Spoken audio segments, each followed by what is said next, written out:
Ayan. Nagluluto ang aking asawa. Siya ngayon ang nakatuka sa kusina. Ayan. Magluluto daw siya ng may sabaw na isda. Yan yung mga gulay na ipiprepare niya para sa ulam namin. Kasalang na din ang kawali na may mantika para sa prinitong isda. Ayan. Maliliit lang na isda na galunggong. Prinitong isda. Ayan. Piprituhin din namin yan. Talong. May kasama na yung okra. Papakuluan lang din namin yan.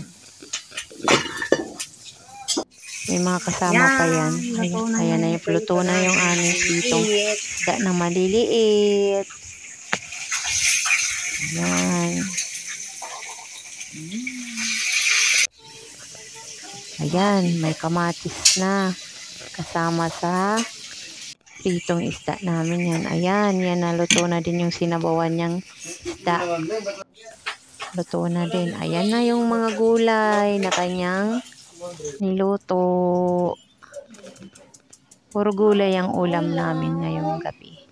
Sama-sama kaming kakain. Ayan na yung aming pagkain, hapunan. Ang simple naming hapunan.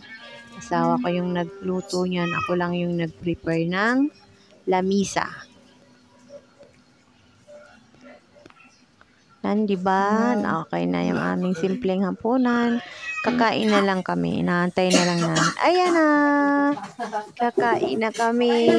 Ayan na yung aking 4 na anak.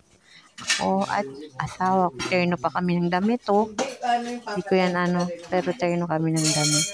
Sandali ko lang tong na aming pagkain kasi ayaw nila nang camera habang kumakain. Ayun na. Kaya papatayin ko din na agad yan.